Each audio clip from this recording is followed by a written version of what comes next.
Well, hello everybody, it's Rob Moffat. Today we're making a real inexpensive fish spread out of one of the least expensive fish you can get at the dollar store. It's a dollar can of sardines. They're hot, spicy sardines, big, almost a pound of them.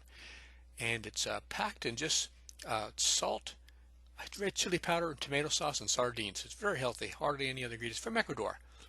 And when you get it, you're going to remove all the liquid and drain it and rinse it off. I like to put mine in the refrigerator overnight with some lemon juice. It firms up the meat.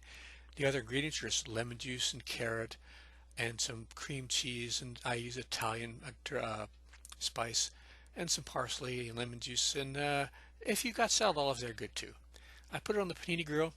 Now the soaking overnight firms up the meat, so I think it cooks better, but I cook mine on a panini grill for about 10 minutes. But if you cook it longer, it'll dry it out even more. A lot of people like it that way, like it more dry. But this is just 10 minutes. You can do 20 minutes and it gets real fine, flaky. But after you cook it to whatever method and length you like to cook yours, put it in your little container with your other ingredients. You're going to shred your carrot and you're going to chop and mince your celery really fine so you don't have any little pieces of thread in your celery when people eat it. These ingredients really tone down the red chili pepper. The red chili pepper is kind of like the prison warden of your ingredient flavors. With adding all these cool ingredients, it makes it more like a friendly neighbor of your flavors in your dip. And if you don't have one of these little gadgets to mix up your spread, I've used a wooden pestle like from a rolling pin in a big bowl, but this comes in really handy.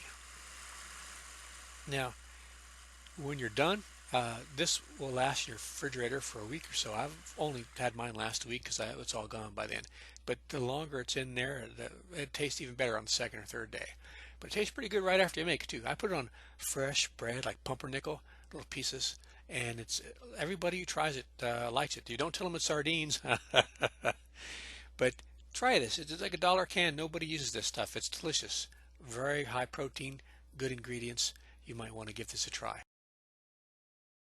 If you like this sort of thing, I got a bunch of other videos on canned fish and more cooking videos and recipes in my recipe playlist. All right, guys, thanks for watching. See you out there.